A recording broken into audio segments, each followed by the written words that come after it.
dan BD2MI. Puji syukur kita panjatkan kehadiran Allah Subhanahu wa Ta'ala, Tuhan yang Maha Esa, karena atas berkat dan rahmatnya kita dapat hadir dalam acara penandatanganan nota kesepahaman tentang sinergisitas pencegahan tindak pidana terorisme Jakarta 13 November 2023. Sebelum kita melanjutkan ke acara selanjutnya, mari menyanyikan lagu kebangsaan Indonesia Raya. Hadirin dimohon berdiri.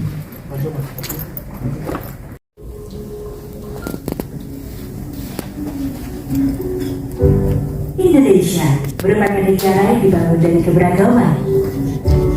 Lebih dari 1.300 suku, 700 bahasa, dan 6 agama serta aliran kepercayaan mewarnai dinamika kehidupan di negeri ini.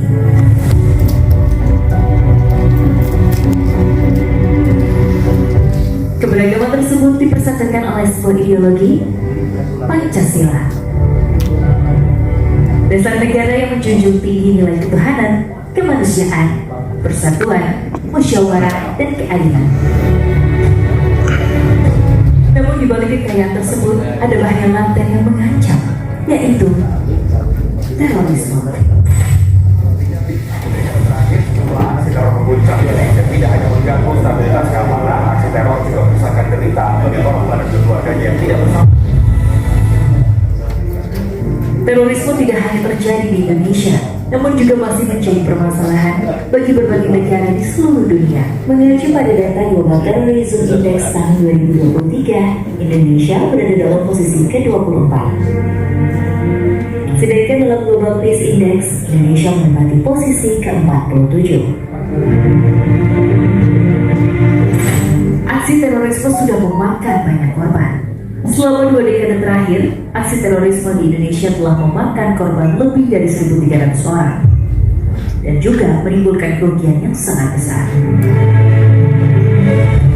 Untuk itu, BNPT RI hadir bersama seluruh elemen bangsa menciptakan Indonesia damai, mengupayakan cara terbaik dan menanggulangi terorisme dari hulu hingga ke hilir.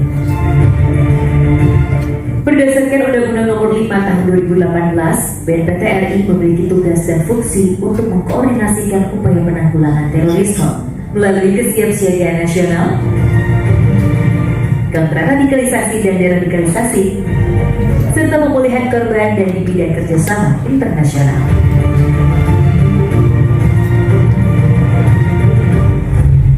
Dalam menjalankan tugas dan fungsinya, BNPT RI memiliki grand strategy, pentahelix atau kerjasama multi pihak dengan pemerintah di tingkat pusat dan daerah,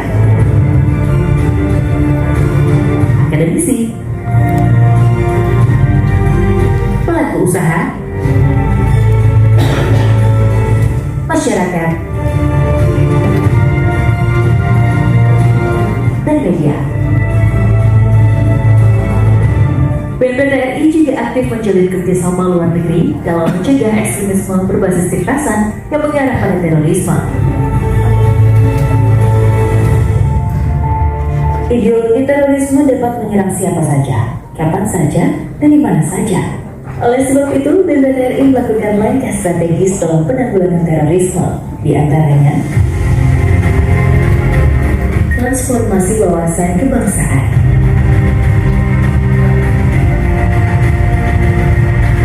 revitalisasi nilai-nilai Pancasila,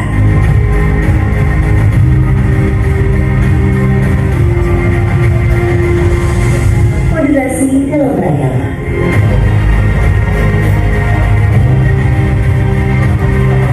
pelestarian agar kebudayaan bangsa, transformasi pembangunan kesejahteraan. Melihat kejahatan terorisme yang sifatnya dinamis, BNPT RI terus melakukan inovasi dalam mencegah dan menanggulangi terorisme melalui realisasi program kerja seperti dialog kebangsaan, kesiapsiagaan nasional, warung NKRI, kawasan terpadu Nusantara.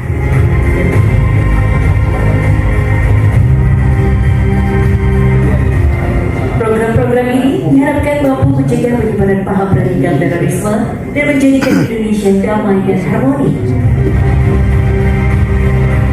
Dengan budaya integritas, nasionalisme, profesional, dan terpuji, serta menjunjung tinggi nilai 3K, kejujuran, kedisiplinan, dan kerjasama.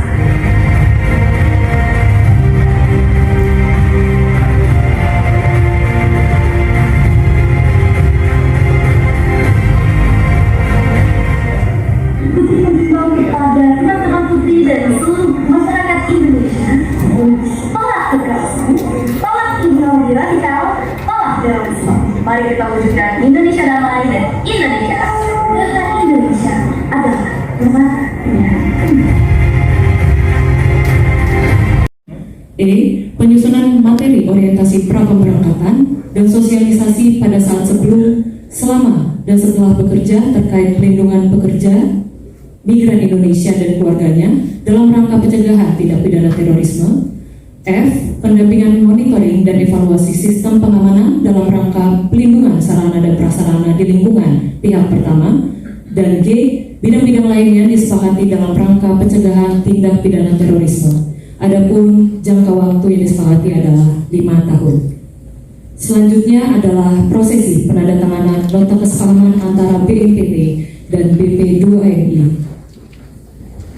Dan mohon berkenan kepada Bapak Kepala BNPT dan Bapak Kepala BP2MI untuk maju ke depan menandatangani dokumen kerjasama.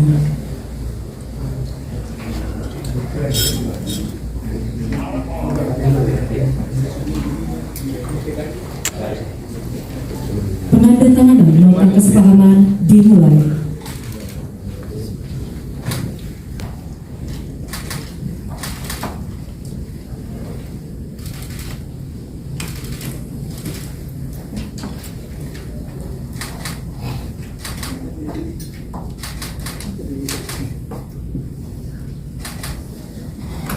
Dilanjutkan dengan foto bersama.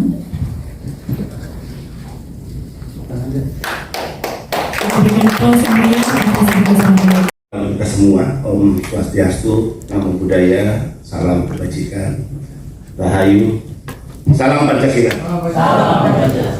Yang terhormat Komisaris Jenderal Polisi Profesor Dr. Haji Muhammad Riko Amir Zadahil, MSI, selaku Kepala Badan Nasional Penanggulangan Terorisme. Yang terhormat Sekretaris Utama BNPT, hadir Bambang Surono, AKMM CA, para pejabat tinggi media, para pejabat tinggi pertama di lingkungan BNPT. Saya didampingi oleh Sekretaris Utama BP2MI hadir. Dia ada Deputi untuk kawasan Amerika Pasifik, Pak Lasso Simbolon. Beliau mantan Wakil Dubes Rusia sebelumnya. Kemudian ada Kepala Biro Chan juga. Ya. Terima kasih Pak Kepala BNPT dan seluruh jajaran. Hari ini hari yang menurut kami bersejarah. Ini tidak hanya penting tapi strategis, ya. Dan ini sudah dirindukan lama, jujur ya. Kenapa? Karena kami cukup memahami problem kebangsaan kita, problem terkait serangan ideologi transnasional yang sangat mengganggu kehidupan berbangsa bernegara kita, dan tentu negara tidak boleh kalah. Negara harus hadir, ya. Dan PMI yang jumlahnya sangat besar, ini juga bisa dikategorikan sebagai target empuk mereka. Nah, bagaimana kita membentengi ini dan kerjasama yang kita tangani, nota kesepahaman, mudah-mudahan ini menjadi bagian kerja-kerja progresif kita. Kalau perlu ini menjadi kerja-kerja revolusioner kita. Saya ingin sedikit menyampaikan, ya, Pak Kepala BNPT seluruh jajaran. Tahun 2017, World Bank pernah merilis jumlah pekerja yang ada di luar negeri, orang Indonesia itu jumlahnya 9 juta lebih.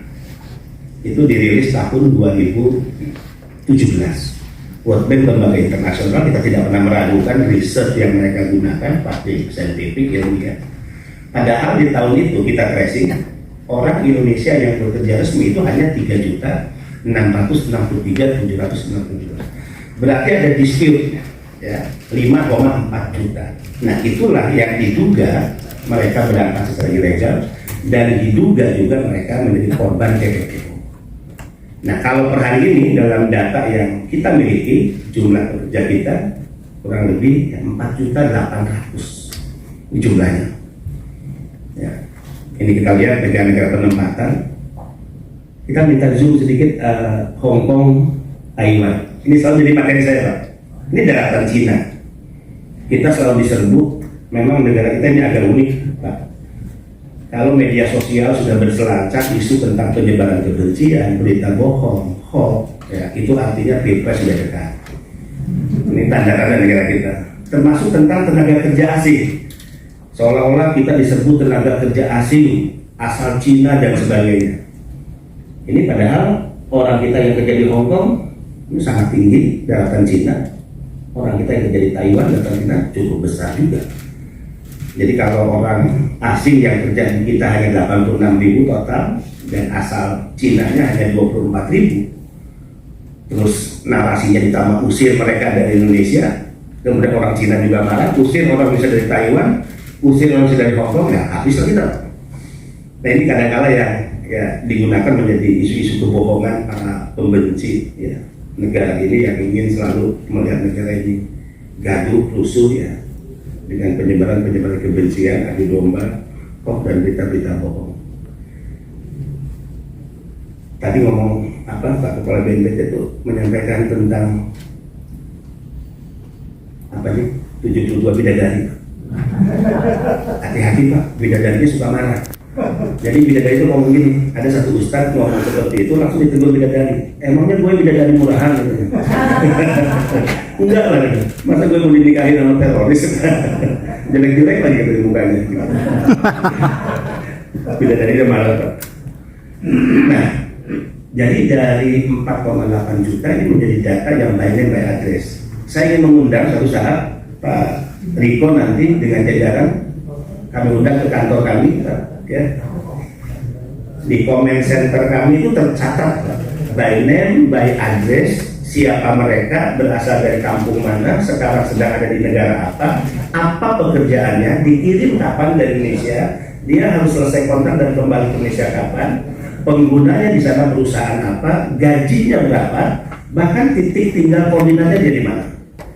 Nah ini ada di kami di comment center dan menjadi rujukan istana hari ini adalah data BP2MI. Comment center ini baru dibangun tahun 2021 Bang. Jadi sebelumnya tidak ada comment center BP2MI. Ya 2021 baru dibangun. Ya. Sehingga negara selama ini datanya berbeda. Dulu Naker beda, Kemlu beda, BP2MI beda, BNP2TKI saat itu. Sekarang kita sudah punya comment center. Nanti saya undang Pak Riko untuk berkunjung sekali waktu ke tempat kami. Kemudian tadi saya gambarkan bagaimana video-video anak-anak bangsa yang diperjualbelikan oleh para sindikat dan mafia di negara ini. Yang selama 3 tahun saya berteriak, tidak ada yang ngeh, tidak ada yang peduli. 3 tahun saya ribut, tidak ada yang ngeh, tidak ada yang peduli. 3 tahun saya menunjuk hitung siapa-siapa yang membackingi mereka. Saya katakan ada oknum TNI, ada oknum Polri, ada oknum kementerian lembaga backing-backingnya, dan ada oknum-oknum badannya saya pimpin. Jadi saya begitu fair menyebut. Jadi oknum di badan yang saya pimpin banyak ini brengseknya Pak. Ada.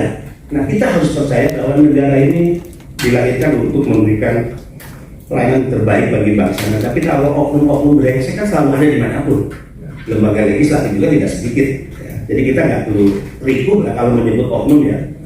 Karena kalau bicara institusi semua pasti merah putih dan semua pasti berorientasi pada kepentingan publik.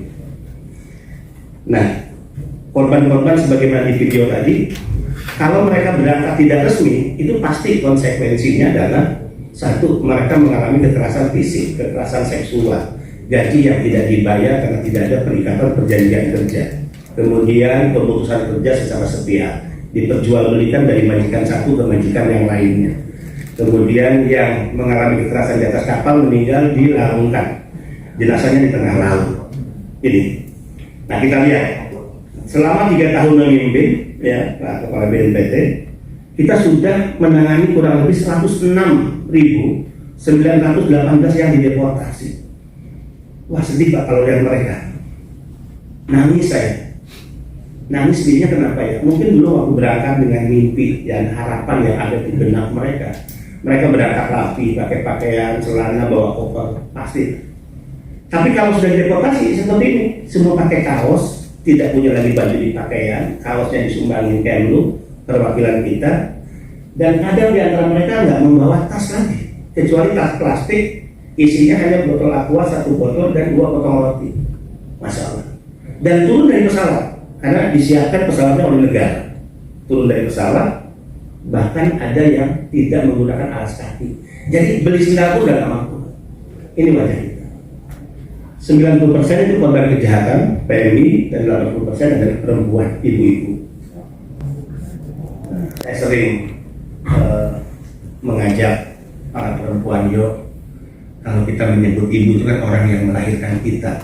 Kok tega di negara ini, negara yang menjadikan hukum sebagai panglima, negara yang memiliki aparatus negara yang digaji dari uang rakyat, diberikan fasilitas dari uang rakyat, kok kita nggak peduli terhadap masalah-masalah ini? Ini menyedihkan. Kita lihat yang meninggal sudah ya 2.474. Jadi 2-3 hari peti jenazah masuk lewat pelabuhan, lewat bandara, 2-3 peti jenazah per hari. Dan mereka adalah yang berangkat tidak resmi dulu, ya, 5 tahun lalu, 7 tahun lalu, 10 tahun lalu. Yang sakit 3.634 yang sakit, ya. Cacat secara fisik, depresi ringan, depresi berat, hilang ingatan. Begitu jahatnya para sindikat dan mafia penempatan ilegal ini, alhamdulillah akhirnya disambut oleh Pak Menko, ya, oleh Pak Mahfud MD. Tibalah di meja Presiden tanggal 30 Mei. Jadi tanggal 30 Mei saya paparkan ini Pak di depan Presiden, ya, di istana. Dan saya berani mengatakan di depan Presiden, izin Pak Presiden, kenapa sindikat penempatan ilegal tidak bisa disentuh oleh hukum? Karena mereka dibekini oknum-oknum yang memiliki atributif kekuasaan di negara ini. Dan saya sebut oknum-oknum tadi.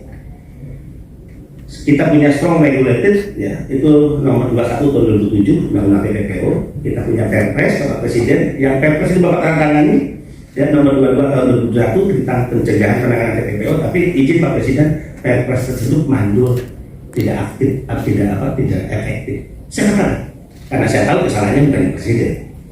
Kesalahannya adalah dulu ketua Satgas TPPO-nya, gugus tugasnya adalah Menteri PPA.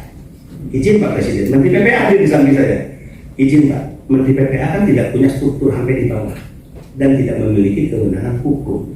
Langsung disambut oleh Presiden, oke, kalau gitu saya tunjuk ke Pak Kapolri untuk menjadi ketua gugus tugas. Saya pikir Menteri PPA marah sama saya. Ternyata setelah selesai rapat terbatas, Menteri PPA nyalamin Pak Doni, terima kasih, saya terbeban selama ini. Beliau mengakui bahwa tidak ada kewenangan hukum dan tidak ada struktur organisasi yang dimiliki oleh Bapak. Dan hebat, saya mengajukan jempol kepada Pak Kapolri dan tentu dibantu oleh TNI hari ini. Kalau tidak salah sudah 900 tersangka ditetapkan. Itu keren banget dan ini sejarah. Yang membanggakan kita adalah, ya, dan hampir 3.000 lebih yang diselamatkan. Yang sudah diselamatkan yang hampir dijual ke Timur Tengah, dijual ke Malaysia. Tadi 80% itu perempuan. Saya pernah menggerebek 1 kali dari 48 kali penggerebekan BP2MI, 28 kali saya pimpin langsung penggerebekannya, termasuk yang di Bekasi, terbesar itu 161 penggerebekan. Saya hobi gerebek-gerebek Pak. Kebetulan saya anak tentara, dulu waktu kecil sering latihan detektif lagi. Saya sering di ini, tapi ini kalau saya nggak punya ajudan, enggak, saya nggak pernah punya ajudan dari unsur TNI, Polri. Nggak punya senjata, enggak juga. Kok berani? Ya, gimana sih sejarahnya anak tentara penakut? Ya, anak tentara berani. Apalagi presidennya berani kan Pak. Kita ikut presiden kita yang berani, ya kita juga jadi berani. Tapi sekali lagi Pak Riko, Bapak Ibu jajaran BNPT, kami berterima kasih atas nota kesepakatan yang kita tangani. Kami ingin mengundang dengan resmi Bapak untuk speak motivation, kurang lebih ada 1000 PMI di tanggal 21 November. Ya, 1000 PMI Pak, ya, yang akan berangkat ke Korea, ya. Dan tentu jajaran yang lainnya kita tetapkan menjadi program resmi tiap mingguan. Jadi tiap minggu kita pembekalan Pak, 500.000 ya, mereka yang akan berangkat ke luar negeri. Nah, mudah-mudahan ini mendapat sambutan baik tentu, dan sekali waktu kita keluar Pak, kita ke Hong Kong Pak, kita kumpulin. Di sana ada tempat berkumpul mereka namanya Victoria Park. Kita mau ngumpulin 1.000, 2.000, 3.000 ayo. Ya, pokoknya acaranya yang tugas mengumpulkannya dari BNI, Bapak tinggal datang untuk bicara di sana. Ya, pokoknya kita siapkan karpet merah semua buat Pak Riko ya. Karena kita udah siapkan karpet merah nanti buat Pak Riko. Kita terbuka bersama dengan Pak Riko nih, kawan-kawan. Ya. Terakhir, Pak Riko dan juga Bapak Ibu sekalian, kita punya 3 kejahatan besar istilah saya ketika saya masuk ke BNI. Kejahatan pertama itu mindset paradigma yang tidak hanya awam, tapi juga penyelenggara negara terhadap TNI atau TKI. Ini jahat benar, menganggap mereka sebagai pekerja rendahan, menganggap mereka sebagai orang-orang yang selama ini menjadi beban negara. Itu label dan stempel yang jahat yang kita harus rubah hari ini. Harus rubah.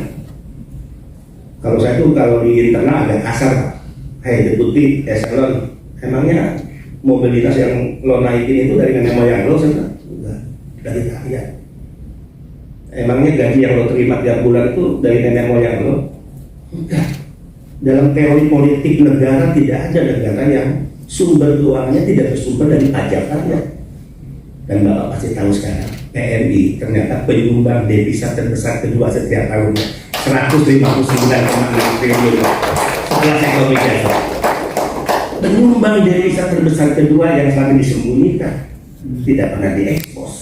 Sehingga itulah saya katakan negara berhutang besar pada TNI. Bagaimana cara membayar hutangnya? Hilangin saya bilang cara berpikir kalian yang selalu menganggap TNI sumber masalah, beban bagi negara, orang-orang rendah. Tidak. Itu salah satu cara untuk membayar hutang yang nanti dimanifestasi dalam bentuk perlakuan hormat. Perlakuan hormatnya apa? Kita lakukan sekarang pelepasan. Pelepasan sekarang pejabat-pejabat negara kita undang.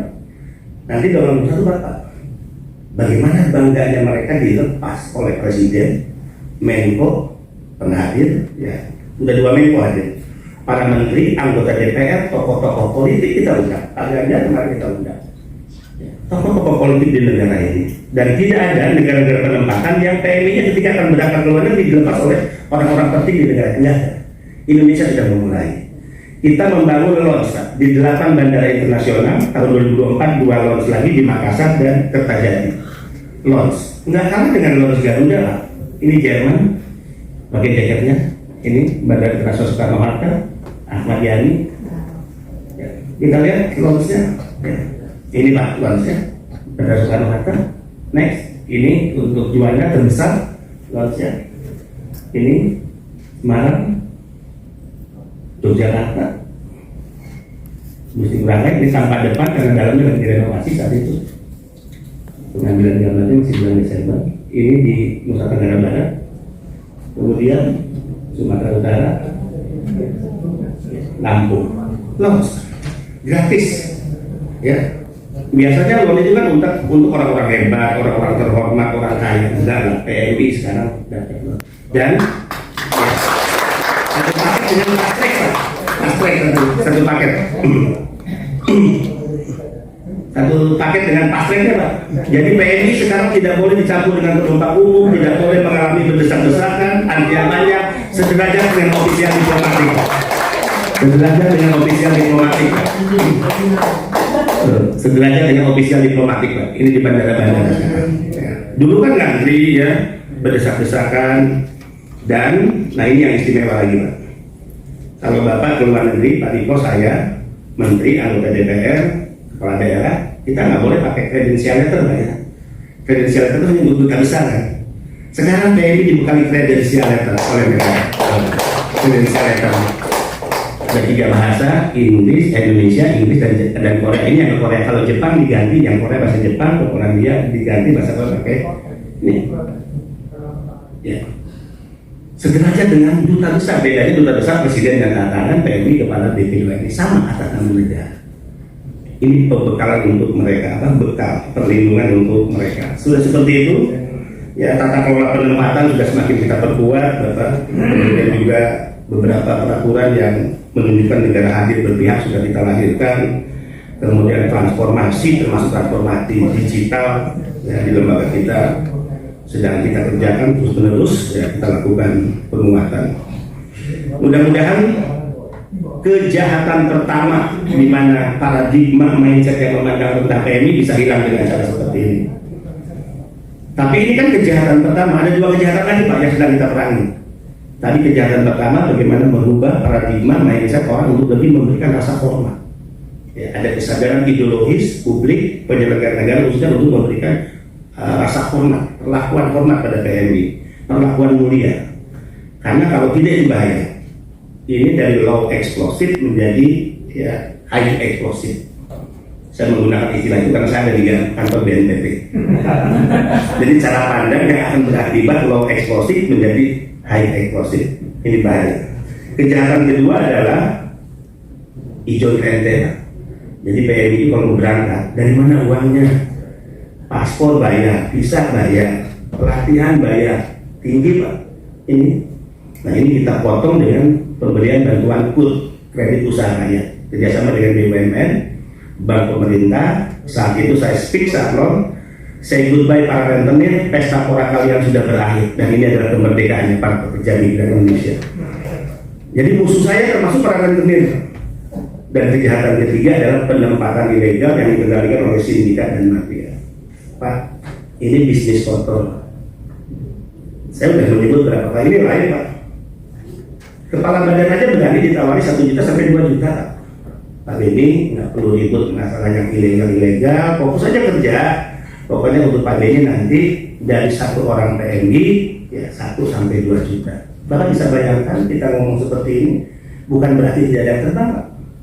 Yang ilegal, apakah lewat jalur laut, PLBN atau udara? Mungkin saja ada. Kemampuan BP2MI kan terbatas, hanya sebatas jika ada informasi kita gerbek, jika ada informasi kita cegah. Hanya itu, tapi bukan berarti tidak ada penerbangan. Bapak bisa bayangkan kalau 1000 dalam 1 bulan itu kecil. Kita hitung 2000 ya dalam 1 bulan yang berangkat. Saya ini sudah 4 tahun ya Pak Setama. Katakan 3 tahun lah. Kalau 1 bulan 2000 berarti 1 tahun ya 24.000 orang. Kalau dikali 2 juta untuk kepala badan, jadi berapa tuh Pak? 24.000 orang dikali 2 juta. Ya, 48 miliar. Dikali 3 tahun. Yang gubernur DKI menang Pak. Dijadikan modal itu kan, diterima jadikan modal. Jahat Pak. Mereka dijahat. Ya, kita semua ini berorientasi pada merah putih, kita disumpah atas nama Tuhan dan agama, kita disumpah atas nama konstitusi negara, maka tidak mungkin kita akan menjadi pengkhianat bagi negara ini, terlebih menjadi pengkhianat anak bangsa yang diperjualbelikan dan menjadi bisnis haramnya para sindikat dan mafia di negara ini. Termasuk bagaimana menjaga mereka, melindungi mereka dari keterpaparan ya, ideologi asing, ideologi lain. Bahkan mereka adalah kelompok yang selalu mentogutkan kita, menganggap negara-negara kafir. Tapi sesungguhnya saya katakan mereka ini orang munafik. Mereka berani menyebut pemerintah ini adalah pemerintahan togut, sistem demokrasi yang dianut oleh negara togut. Tapi mereka cari makan juga di republik ini. Masuk menjadi pegawai di BUMN, masuk misalnya menjadi pegawainya di BP2MI, kan cari makannya di negara kita. Ada di badan-badan pemerintah kita. Tapi menyatakan negara ini negara togut, berarti sesungguhnya mereka ini adalah orang-orang munafik yang layak untuk tidak didengar oleh siapapun. Tinggal bagaimana peperangan ini, tentu dimanapun medan kita bertempur melawan mereka, kita harus jadi pemenang dan kita tidak boleh menjadi pihak yang kalah. Mudah-mudahan kerjasama ini kita perkuat dalam aksi-aksi nyata di lapangan. Sekali lagi saya mengundang dengan hormat Pak Tito untuk hadir di tanggal 21. Insya Allah ini akan menjadi energi dan semangat baru bagi kami, bahwa kami tidak sendiri dan hari ini kami bersama-sama dengan BNPB. Terima kasih, salam sehat dan tetap semangat, salam merah putih bendera kita bersama. Walaupun muwafiq ila komentari. Wassalamualaikum warahmatullahi wabarakatuh.